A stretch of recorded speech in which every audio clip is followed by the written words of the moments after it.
Bapak, Ibu, Saudara, anak-anak, Shalom. Sebelum kita bersama akan menikmati perjamuan kudus yang akan kita terima dalam ibadah syukur, ibadah Minggu 11 Januari, juga dalam rangka perayaan HUT GKJ Gantung Mangu yang ke-62, kita akan bersama-sama merenungkan firman Tuhan sebagai tanggapan kita, respon kita terhadap undangan Tuhan dalam meja perjamuan kudus. Perenungan kita didasari dari 1 Korintus pasal 11 ayat 23 sampai 26. Sebab apa yang telah kuteruskan kepadamu telah aku terima dari Tuhan, yaitu bahwa Tuhan Yesus pada malam waktu ia diserahkan mengambil roti, dan sesudah itu ia mengucap syukur atasnya. Ia memecah-mecahkannya dan berkata, "Inilah tubuhku yang diserahkan bagi kamu. Perbuatlah ini menjadi peringatan akan aku."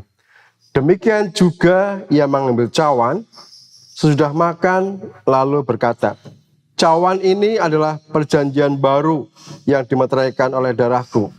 Perbuatlah ini setiap kali kamu meminumnya menjadi peringatan akan aku. Sebab setiap kali kamu makan roti ini dan minum cawan ini, kamu memberitakan kematian Tuhan sampai ia datang." Amin. Renungan kita dalam bingkai tema mengenang anugerah, menyambut pembaruan. Ya, kita tahu persis bahwa perjamuan kudus adalah prosesi ritual sakramen yang bukan diinisiasi dari gereja.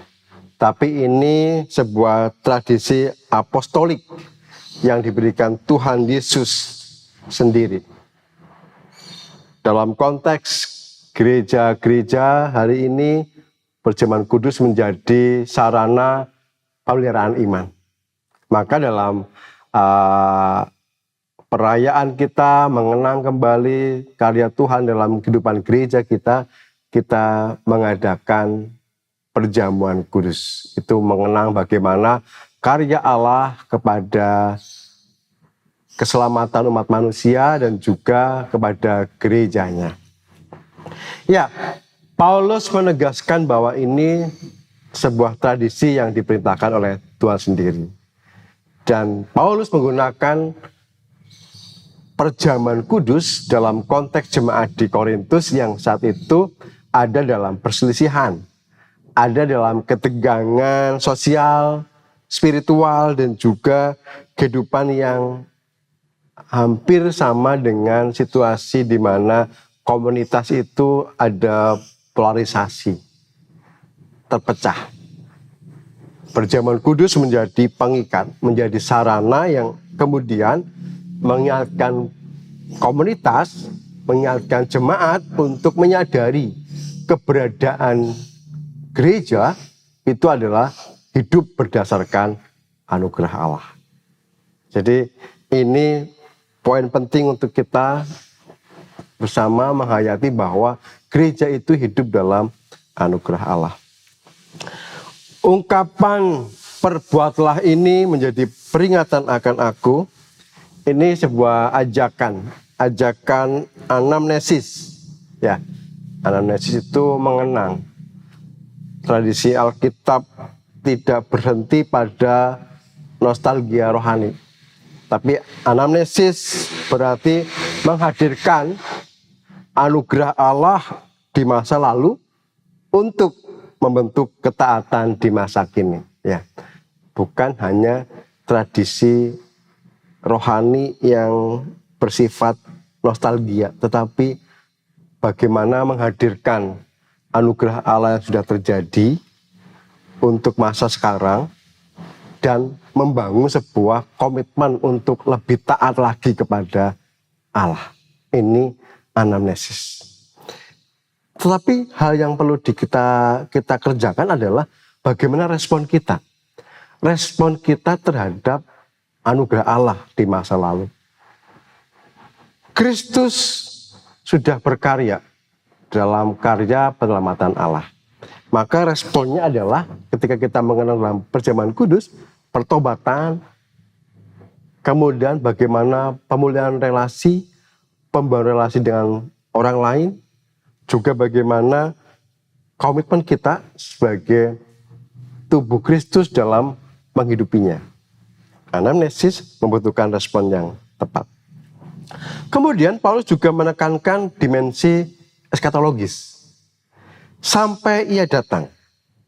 Artinya perjamuan kudus itu bukan hanya melihat ke belakang, bukan hanya melihat salib, tetapi melihat masa depan. Menuju pada pembaruan keutuhan kerajaan Allah. Perbuatlah sampai ia datang.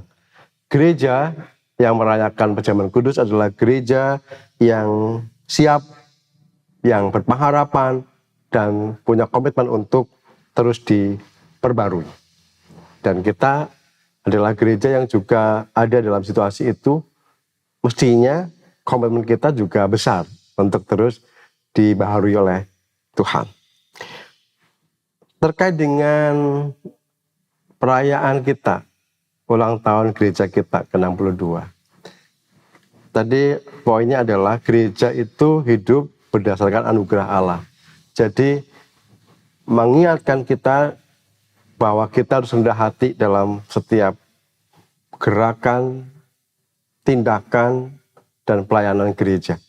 Bukan atas keterampilan kita, bukan atas inisiasi kita, bukan atas hal-hal yang mencoba berorientasi pada diri kita, tetapi sadari betul bahwa gereja hidup berdasarkan kasih dan anugerah Allah. Maka menjadi penting kalau kita mengenang bagaimana perjalanan berdirinya GKJ Gantung Mangu sampai di usia 62. Banyak orang yang sudah terlibat menjadi mitra Allah dalam kehidupan gereja kita. Dan hari ini, masa kini, Allah juga menghendaki bahwa kita juga menjadi mitranya. Mitra yang siap dibaharui.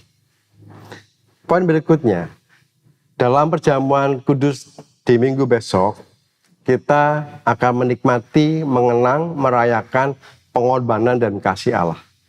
Di meja yang sama, kita juga siap diutus untuk menjadi pembaru bagi kehidupan bersama. Termasuk diri kita secara pribadi. Pembaruan spiritualitas kita terus disiapkan untuk ditolong oleh Tuhan sendiri. Poin berikutnya lagi, gereja hari ini siapkah dituntun oleh Roh Kudus untuk hidup di dalam pertolongan dan penghiburannya. Kita sadari betul bahwa hidup sebagai gereja itu banyak dinamika, banyak problematika, ada banyak rancangan yang harus kita kerjakan, dan juga banyak tindakan yang mesti ditata ulang. Apakah dalam situasi itu yang selalu dinamis, kita terus juga mengusahakan Roh Kudus itu menolong dan melengkapi kita. Tentu hal yang penting bagi kita bahwa mengenang karya Tuhan, mengenang karya Allah, mengenang anugerah Allah itu di sisi yang lain adalah siap untuk dibaharui. Di meja perjamuan kita dibina imannya, dipelihara imannya, di meja perjamuan kita juga diutus. Dan kiranya kita semakin bisa menghayati kehidupan GKJ Gantung Mangu dengan lebih baik. Gereja adalah orang-orang yang siap dibentuk oleh Tuhan. Orang-orang yang merasa diri harus dipulihkan, dan juga orang-orang yang bersiap diri untuk diutus Tuhan. Kiranya Tuhan memelihara hidup kita semua dan gereja kita.